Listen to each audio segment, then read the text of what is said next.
In the landscape of higher education in the 21st century, Unisa stands out.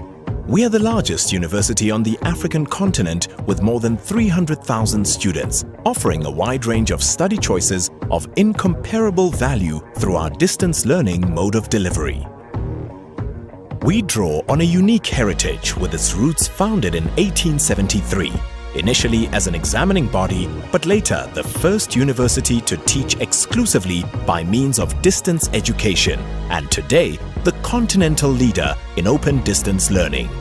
We remember our study materials traveling to a small island, a remarkable one, Robben Island, where the likes of Nelson Mandela and many other iconic figures of the liberation struggle of our country found a lending hand to leadership and a way to define their futures and that of our country.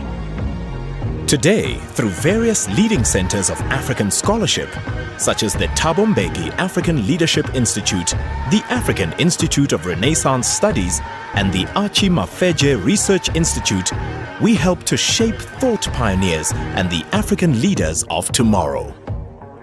When we look ahead, we see digital learning, online education, with technology as our ally in accelerating the socio-economic and political rejuvenation of our continent. Distance education and e-learning can reach further, faster and more efficiently. Through our core activities of teaching and learning, research and innovation, and community engagement with significant societal impact, we give shape and content to our vision of the African University shaping futures in the service of humanity. As South Africa's most productive university, we train 50% of South Africa's teachers and produce close to a third of South Africa's chartered accountants, and a growing community of researchers includes more than 10,000 master's and doctoral students with 1,850 academic staff. We are serious about science, research and innovation, and at our science campus in Johannesburg, we apply science to help solve some of society's most protracted problems.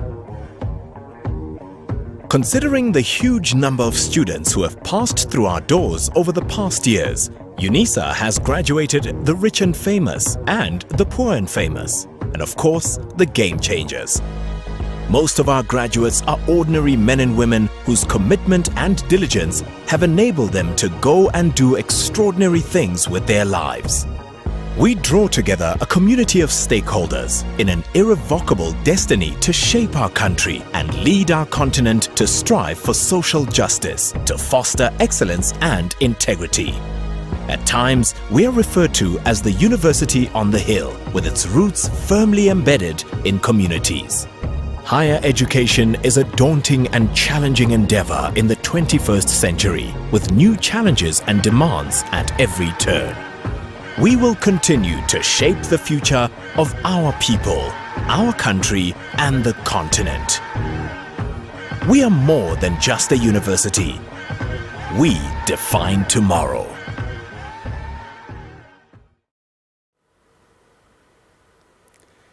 Good morning and welcome.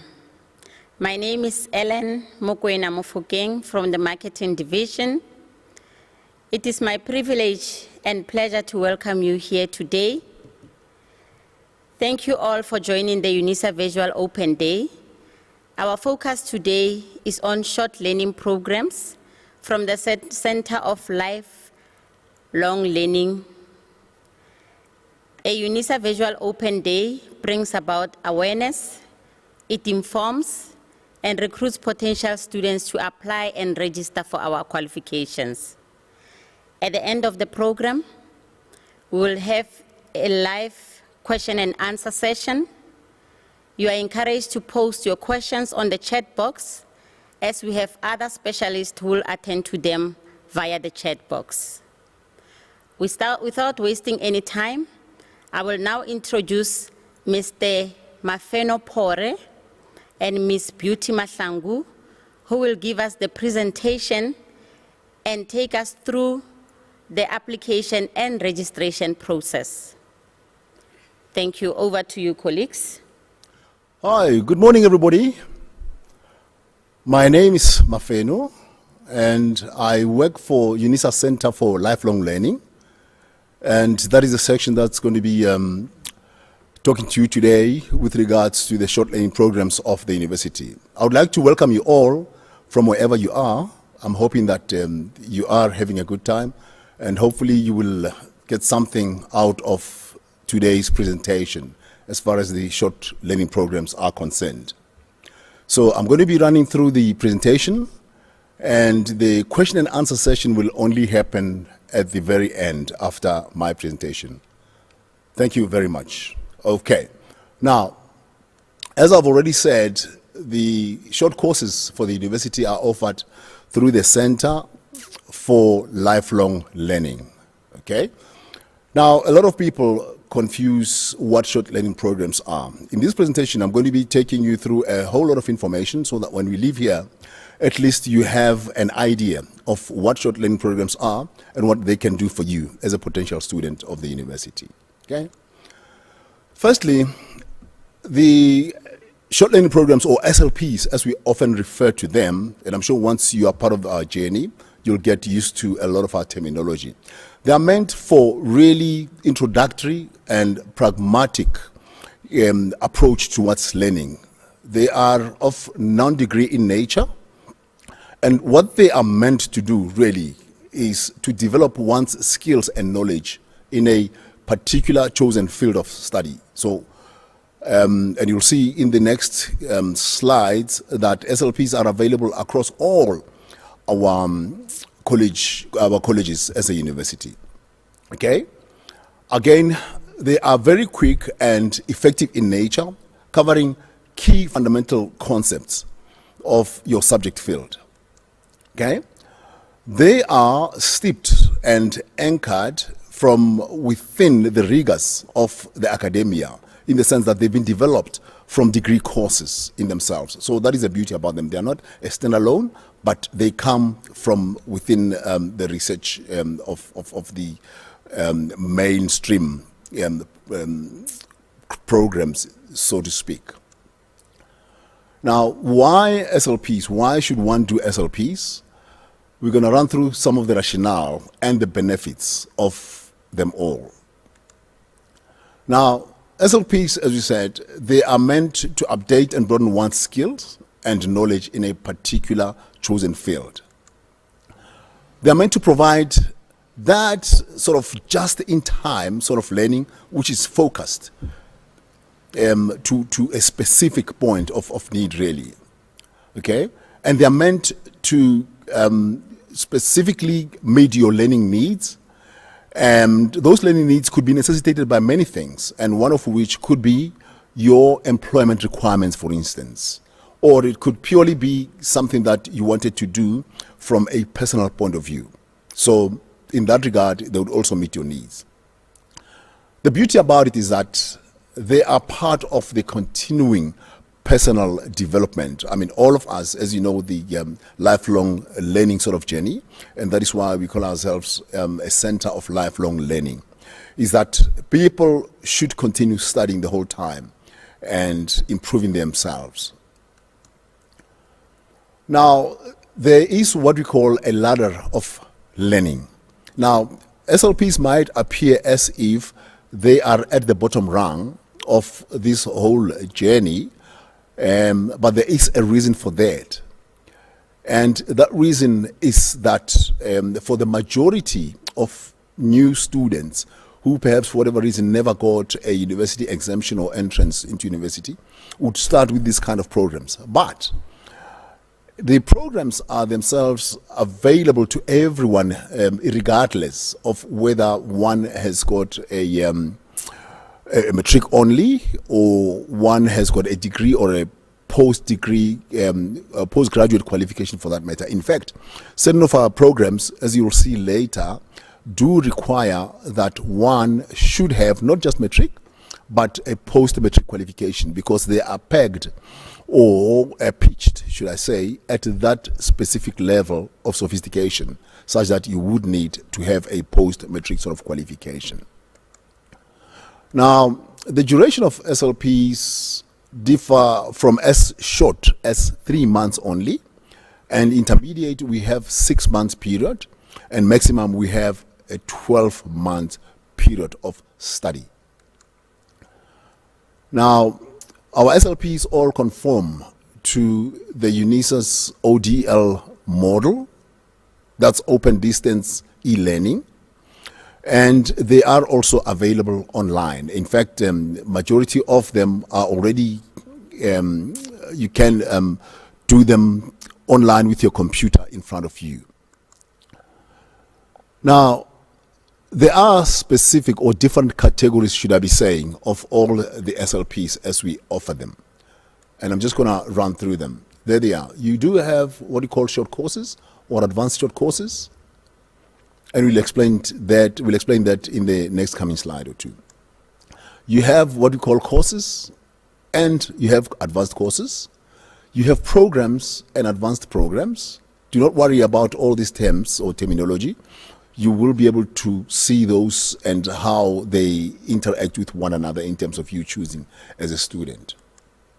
You have workshops and seminars, but this mainly are for organizations, for group intakes, as well as employers. So your employer, for instance, might say, they want to enroll 5 or 10 or 15 of their workforce members onto this program. So such workshops and seminars are made specifically for such needs in organizations.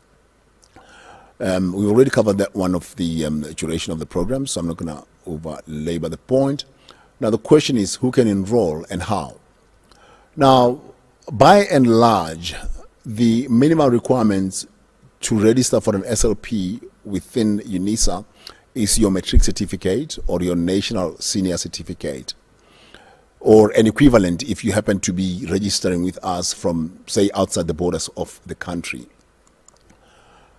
And of course, we also have advanced programs. Now, those advanced programs, as I also alluded to earlier on, require one to have some sort of post-matric qualification. That could be a diploma, that could be a degree, depending on what the specific requirements of that specific program are.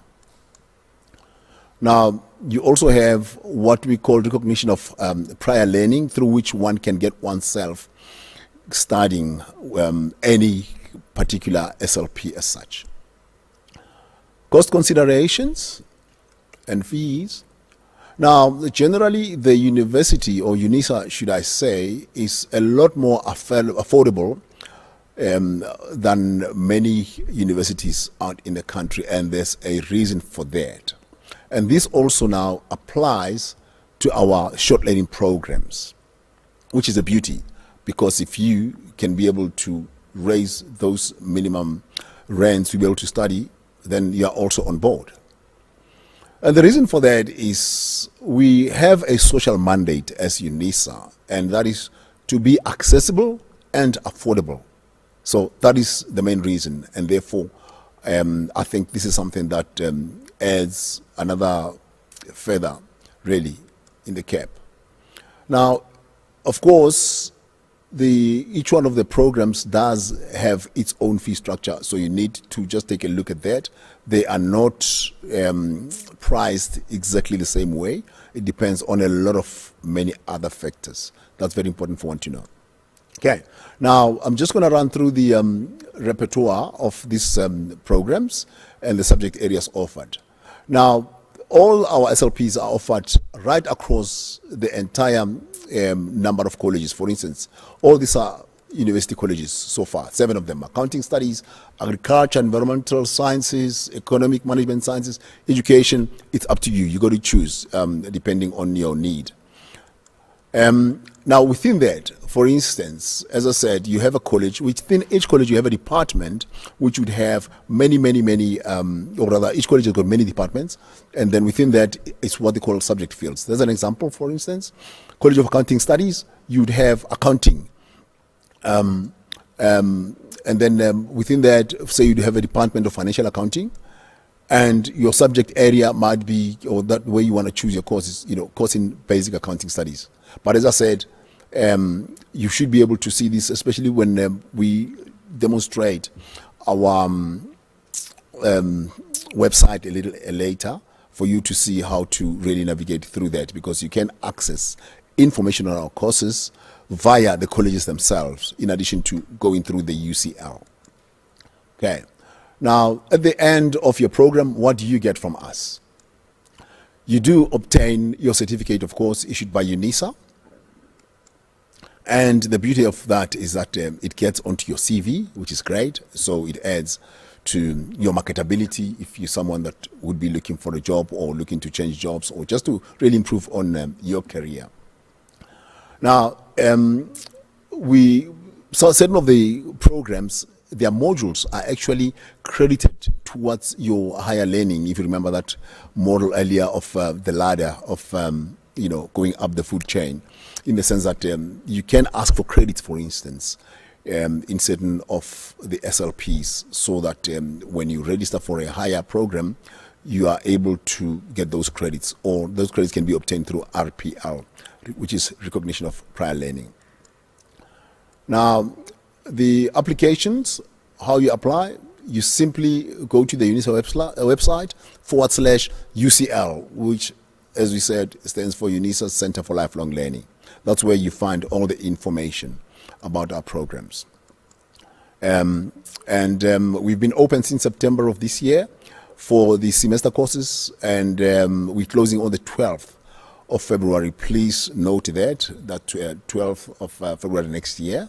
And we're not taking any more applications, and don't leave it till late, as people often have the habit of doing that. And for the year courses, it's only a month later that we are closing for the intake, but we are open again since 13th of September. And that's our contact details, folks. Now, the physical address, please ignore it for now in the light of the COVID situation.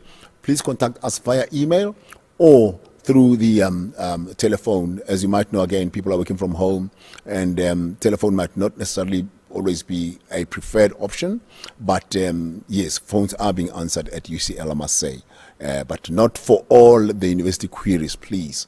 Only for queries that pertain to short learning programs. And after this, we will just do the navigation of our website to show you how you can go about doing your application online for your short course. I thank you.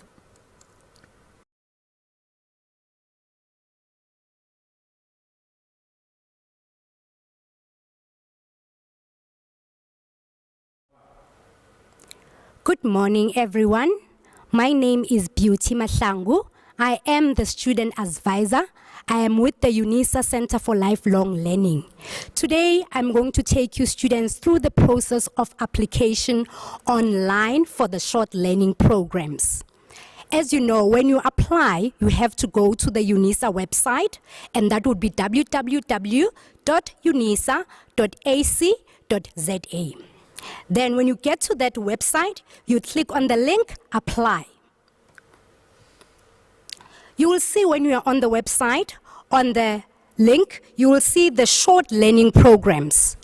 It is very important, though, that before you can start to apply for any short learning program, you already know what is that short learning program, as well as the college that it is in. But if it happens that you are not aware, then you can go firstly to check and confirm that particular short learning program, and also check the college that it is under. You can do so by going to this link that says apply for admission. When you get here, you're going to click again on the apply for admission. And then it will take you through this page that explains the application process. At the bottom, you will see view the short learning programs. That is where you can see all, by going through all programs, it will reflect all the short learning programs that we have at the Center for Lifelong Learning, or you can go to the college and check for that particular short learning program.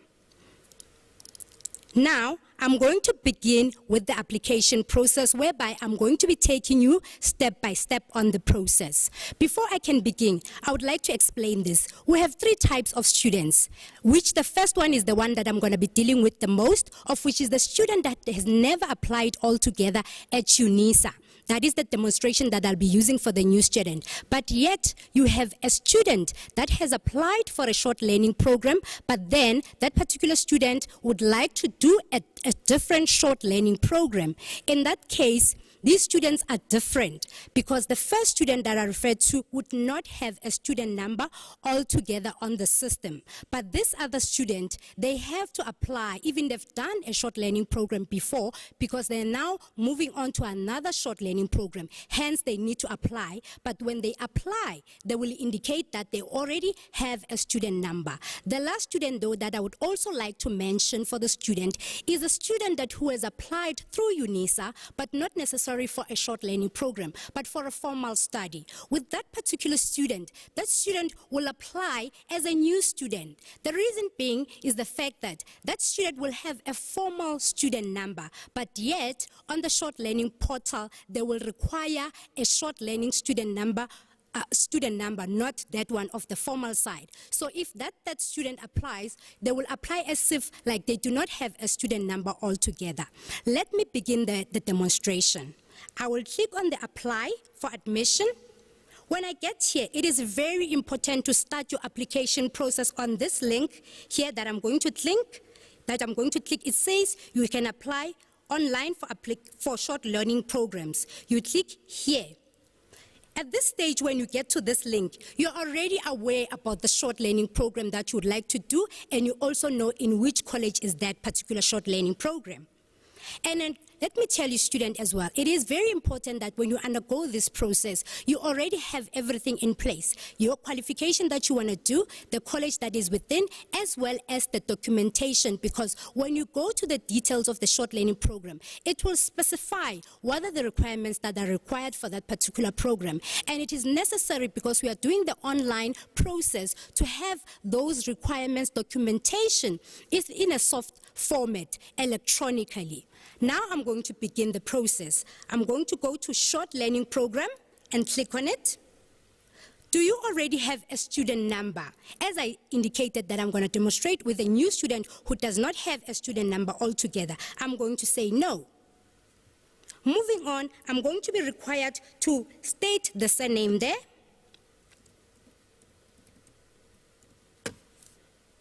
Make sure that your details are correct, students. Then it's going to require your first names.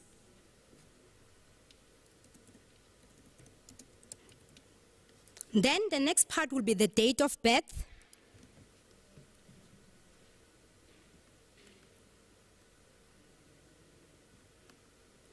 Okay, I'm going to navigate through that, the date of birth. Almost there.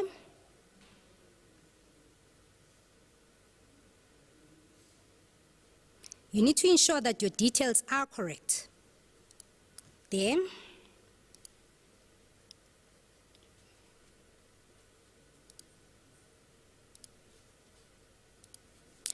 Once you're certain that your personal information is correct there, you move along to continue.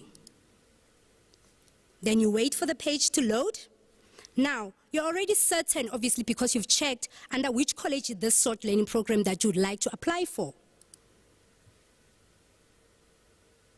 I'm going to choose College of Economics and Management Sciences as my example. Short learning program, obviously. Then I'm going to go for the qualification, which is the short course that I would like to do. It will reflect the qualification code as well as the name of that particular short course. I will choose course in financial management. Stream, it's not specialized because it's a short course. Once you're certain about the details of the short course that you would like, you are going to continue.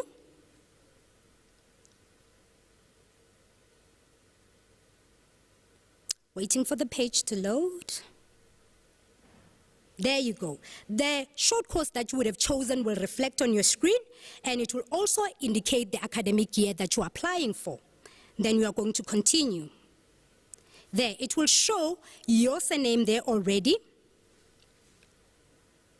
Then you're going to put your initials.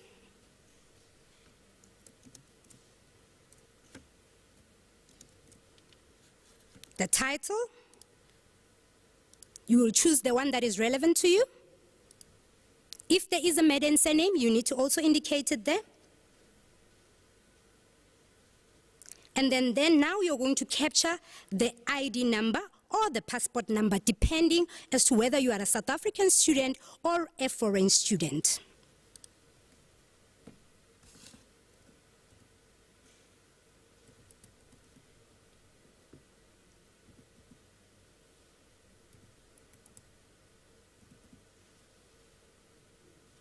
There you go.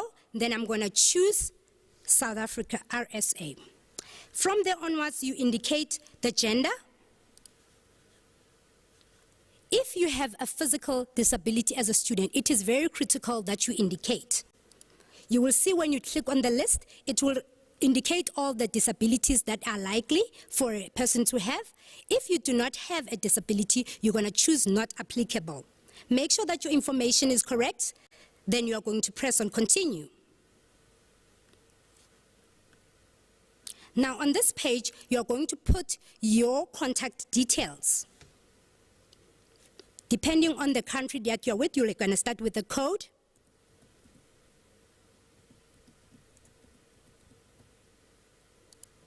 Then you have to confirm the cell number that you've indicated there.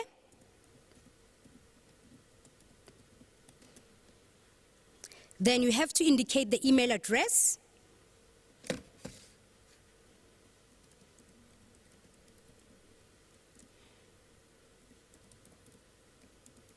This is very important, students, because that is where the university is going to communicate with you. So you need to ensure that that email address is correct. Then you have to put in a home address if you have one there.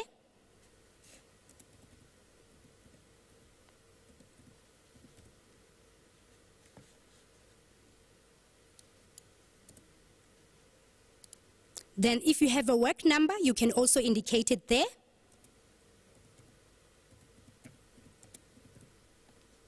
Then if you have a fax number, you must also indicate it.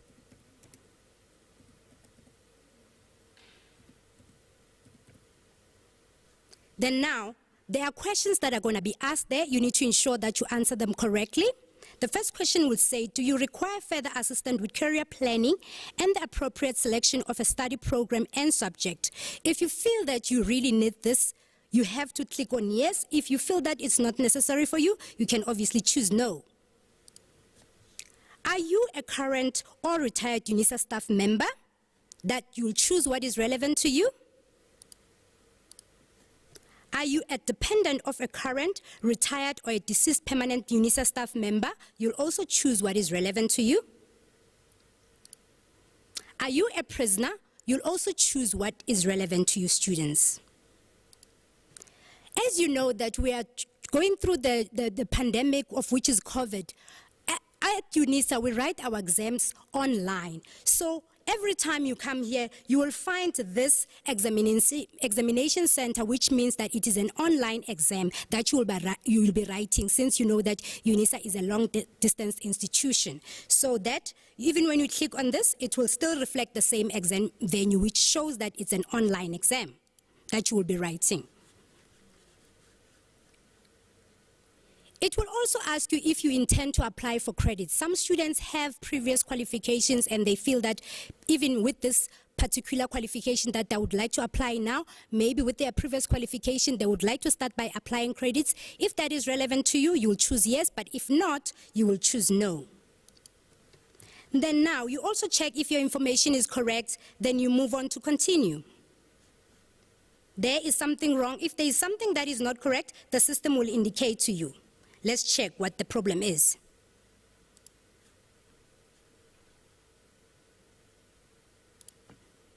There you go.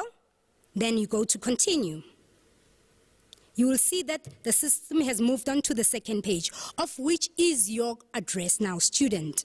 It will indicate your country there. Then you have to now start by capturing your postal address.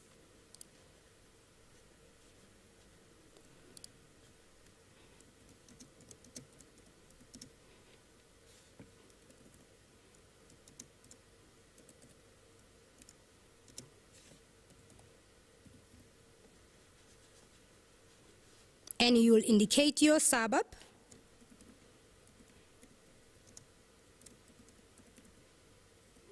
And then with your suburb, there is a place here at the bottom that the system will assist you to ensure that you've indicated the correct suburb, whereby you can search for your suburb. You have to put it here. It can either be a suburb or a town.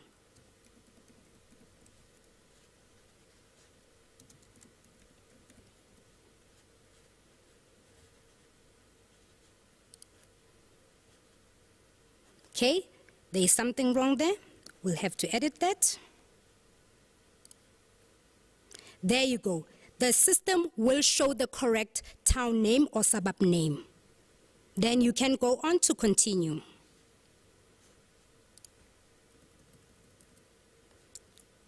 Once you're certain of this information, it will ask you if your postal address is exactly the same as your physical address. In most cases, that would obviously happen if your postal address is a physical address, and then maybe you feel that it's exactly the same as the physical address. Then in this case, you will click yes. But in my case, I've indicated a postal, so I'm going to capture on the next page the physical address.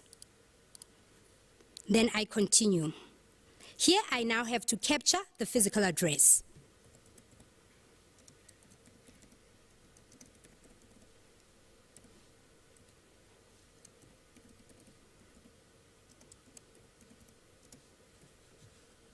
Then I have to now search for my suburb or town.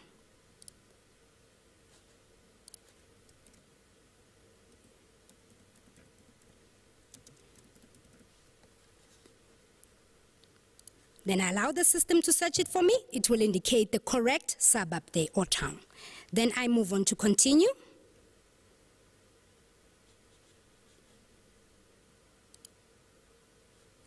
There. Now the system requires me to put in other fields of the details, which is my home language. You can choose the one that is relevant to you, students. Do you have a sibling? It is very important as well to make sure that this information is answered correctly.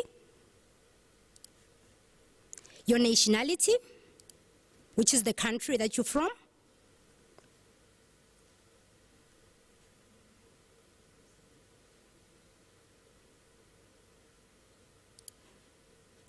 Your group population, that is relevant to you.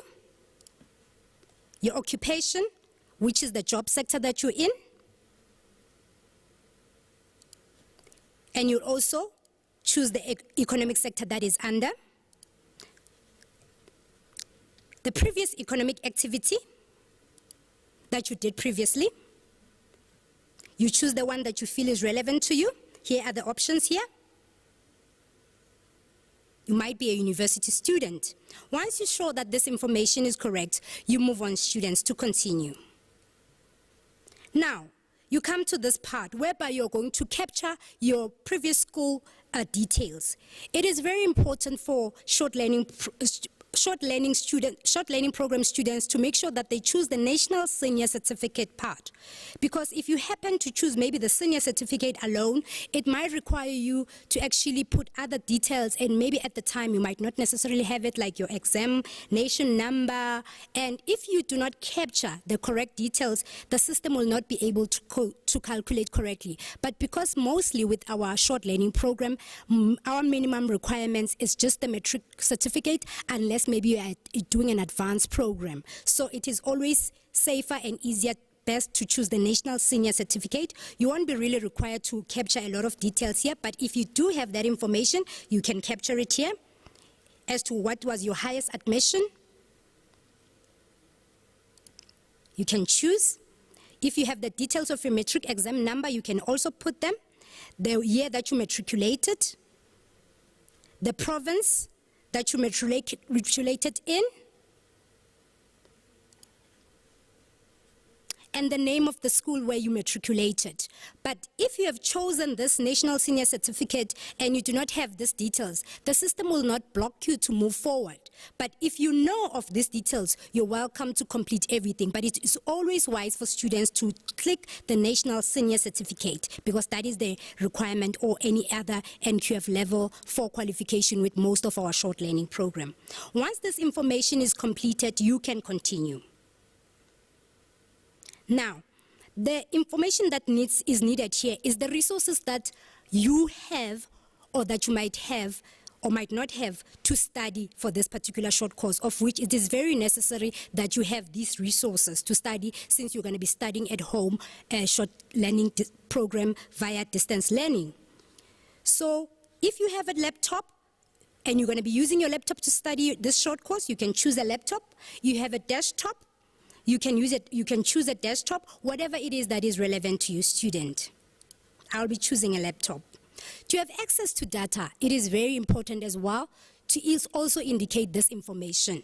It is not a problem if you do not have this information, because Unisa does a provision for the data for their students that are registered, but once they are fully registered, then you can continue.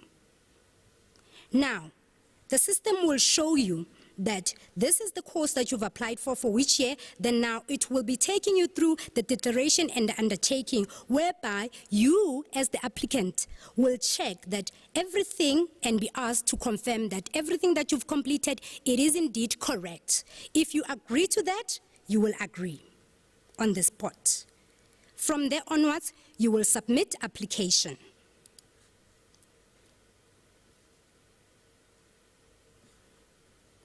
Now, we'll be coming to this part whereby you are supposed to be loading your relevant documentation, of which is the soft copy documentation that I referred to earlier, whereby I also advise that they have to be ready when you are doing this application process. As I said, that our minimum requirement in most cases, it is just the matric certificate or any NQF level 4 qualification that you have done, but obviously an ID, it is a requirement as well.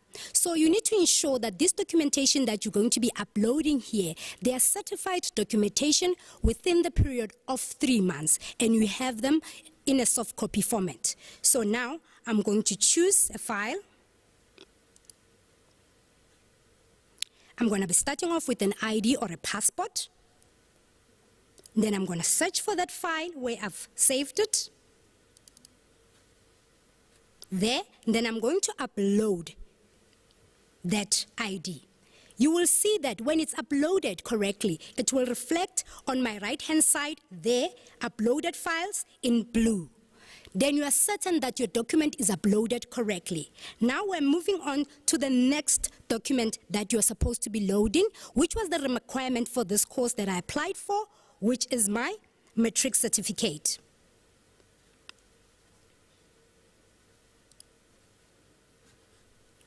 Okay. It's uploaded. Once you're done uploading the requirements that was requested by the system, you make sure that now you submit. But then if it happens that you didn't prepare this documentation in soft copy format, you do not click submit. You can log out and return later. The system, sometimes it can happen that it can create a student number for you, but this is unlikely. If it happens that it creates the student number for you, then it means you are going to log back to come back to load those documentation as an existing student, because the system would have created a student number for a short learning program for you. That is how you log in as an existing student number, by indicating your student number, and then you will see that after logging in, your information, because you've already captured and it is saved by the system, it will reflect, and all you do, you get to this part to make sure that you are loading those documents correctly. And then from there onwards you submit, then the system will save your documentation in order. But then going back to this particular student that I was working on, this student had all the relevant documentation. We have uploaded them, you saw, and now I'm going to submit the documents and continue.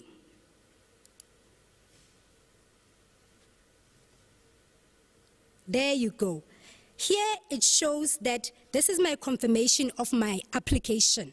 It will show that I've applied for this particular course, and at the bottom here it will show my contact details, as well as the student number that has been created by the website on my behalf, of which is this. This means that you have completed your process of the application online as a student. And now what is happening is that your application goes to the departments, then it sits in their portal, whereby the administration administrators are going to go through it and assess it to see if you qualify for that particular short course. If you do, they will give you an admission and give you the acceptance letter, and it will be sent to you to the email address that you captured in this particular portal, whereby they will continue at the end of the day after acceptance and register your application and send you the pre-registration letter. Students, I am done with my demonstration of the application online for the short learning programs. I thank you all.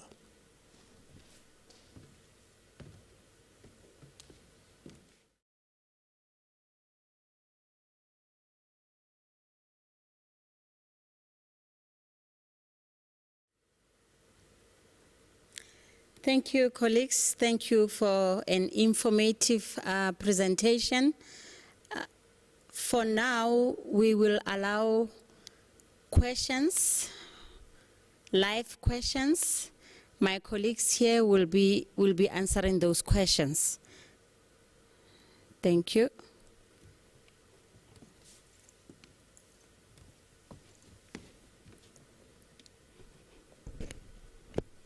Hello to everyone once again.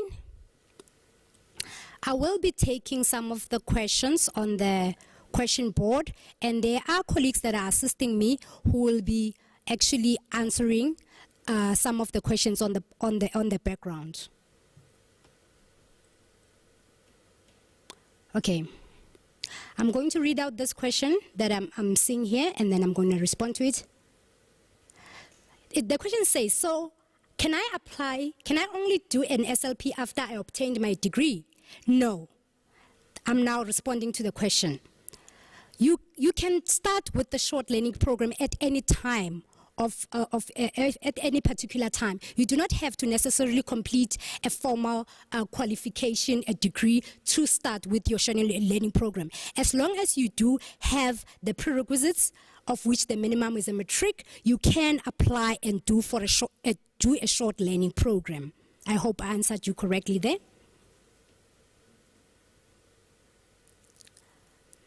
There's another question that says, can I apply for a short course while I'm still waiting for placement?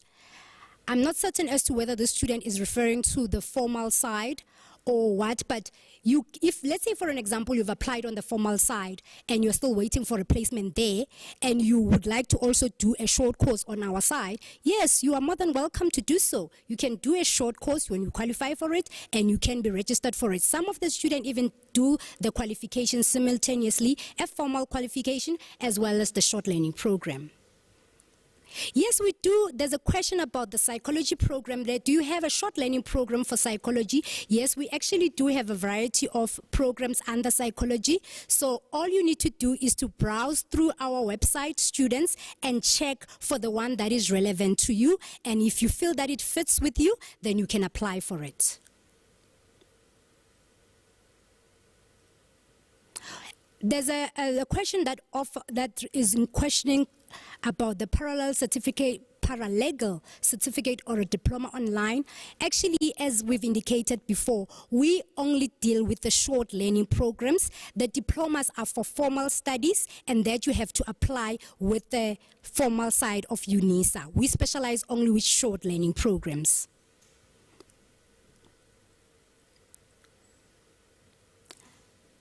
Thank you so much.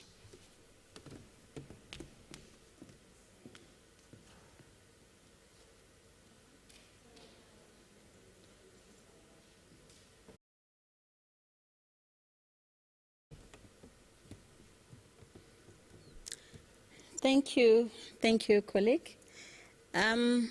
If we still have more questions, they will be responded to via the chat. Ladies and gentlemen, this brings us to the end of our session. Thank you for taking your time and attending this session with us. And goodbye. Enjoy your Saturday. Thank you.